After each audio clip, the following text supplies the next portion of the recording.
안녕하세요. 장동원 미래스탁의 박 시장입니다. 9월 12일 증시 마감 시장에 대해서 말씀드리겠습니다. 코스피는 2536.58포인트 0.79% 하락 마감했는데요. 미국 CPI 발표 앞두고 외국인 순매도로 하락 마감했습니다. 외국인은 2,974억 순매도, 기관은 543억 순매수했습니다.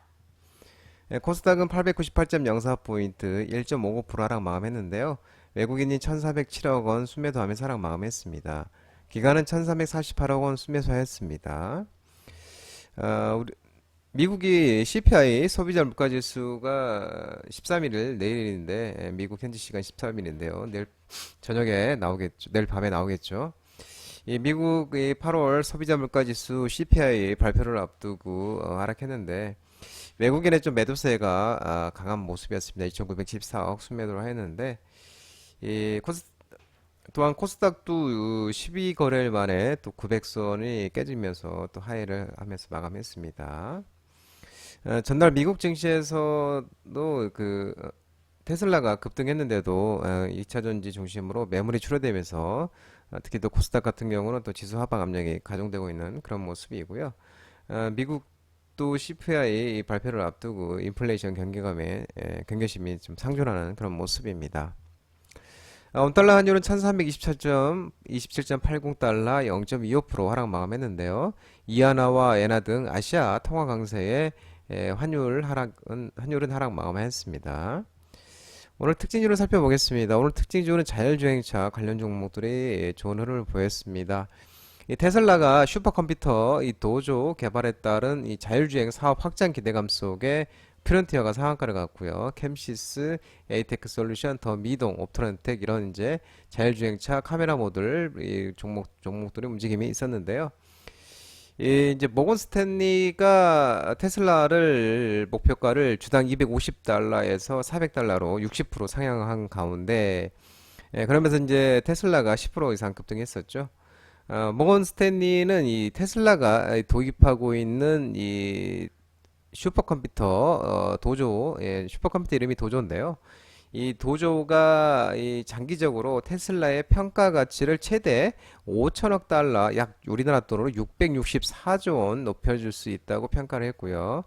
이 도조가 테슬라의 자율주행 로봇택시 도입을 가속화시키고 또 향후 자율주행 FSD, 자율주행 관련 이 소프트웨어와 하드웨어를 다른 기업에 또 판매할 수 있을 것으로 전망하고 있다고 합니다. 또한 모건 스탠리가 투자자들은 테슬라가 자동차 제조사인지 기술 회사인지 오랫동안 논쟁해 왔다며 우리는 둘 다 맞다고 믿고 있지만 테슬라의 가치를 끌어올리는 가장 큰 동력은 소프트웨어와 서비스 수익이 될 것이라고 전망을 했습니다. 또 이 도조가 인공지능, AI 기술과 고화질 영상 등 테슬라 전기차의 주행 데이터를 토대로 이 자율주행 소프트웨어를 만드는 또 이 슈퍼 컴퓨터입니다. 자율주행 슈퍼컴퓨터가 테슬라의 도조입니다. 그러면서 이제 프론티어 캠시스 에티크 솔루션 더미드 옵트런텍이라는 종목이 움직였었는데 캠시스는 또 자회사 세버 모빌리티가 아랍에미리트 전기차 개발 사업에 1억 유로를 투자 유치를 했다는 소식도 전해주고 있으면서 훈풍이 있었습니다. 전기차 자동차 부품 종목들이 오늘 반등이 나왔는데요. 현대차가 테슬라식 하이퍼 캐스팅 도입한다는 소식에 의해서 상기, 한주 라이트 메탈, 상기 EV, 세합 메카니스트 등 전기차 자동차 일부 부품 종목들이 움직임이 있었습니다. 이 현대차가 하이퍼 캐스팅을 2026년부터 도입한다고 했는데요.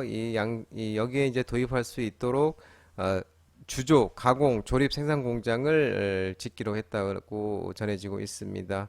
그래서 올해 부지 확장하고 내년에 착공해서 할 계획이며 기존 파워트레인 부문 유부지 등이 이제 후보지인 것으로 전해지고 있는데요. 이 하이퍼캐스팅이 이제 뭐냐면은 이 테슬라의 기가캐스팅을 이제 벤치마킹한 건데요. 이 기가캐스팅은 6천에서 900 톤의 힘을 가할 수 있는 초대형 프레스 기기인데 이 특수 알루미늄 합금판을 한 번에 주조해서 한 번에 만들어서 차체로 그냥 통째로 찍어버리는 방식입니다. 통째로. 강판 70여 개에다가 수천 개의 구멍을 뚫고 일일이 조립하고 용접해서 차체를 만드는 기존 방식에 비해 또 공정을 단순할 수 있고요.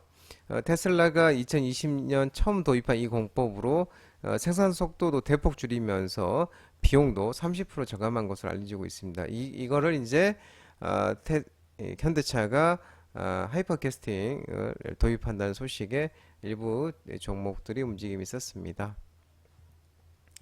5G 관련 종목들이 움직임이 있었는데 통신 장비주가 내년 초에 대세 상승기 진입 전망이 분석이 되면서 AP성 우리로 KMW, 이노와이어리스, HFR 이런 종목 5G 종목들이 움직임이 있었는데요.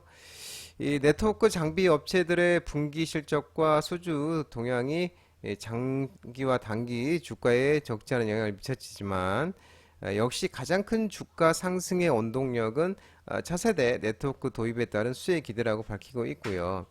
이 극단적으로 일부 종목들의 경우엔 실적 호전이 이루어지지 못했음에도 과거 주가가 급등하는 모습도 연출이 됐었죠.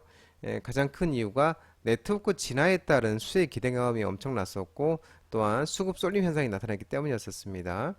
이 통신주와 네트워크 장비의 대세 상승 시점을 예측하려면 이 5G 애드밴스와 6G 투자로 이어지는 시기를 알아야 하고 요거를 이제 감안을 하면 2025년 5G 애드밴스에서 2028년 6G 상용화 가능성이 가장 높아 보인다고 지금 밝혀지고 있는 그런 모습입니다.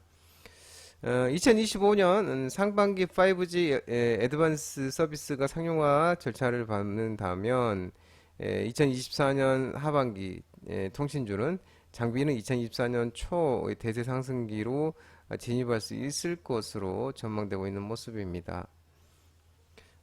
지난 7월 또 5세대 이동통신 가입자 수 증가폭이 또 5개월 만에 반등한 것으로 나타났고요.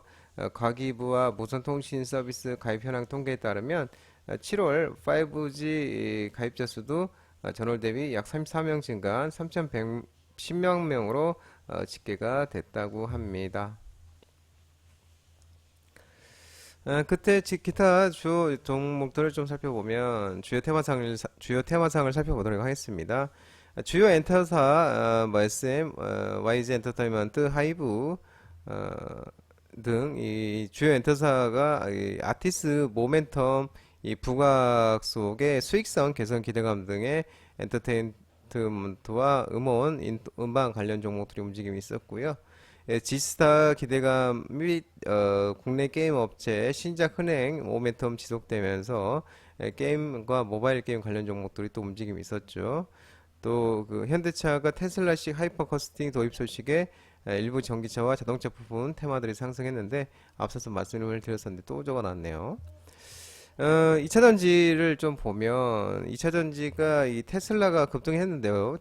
오늘 아침에 끝난 뉴욕 증시는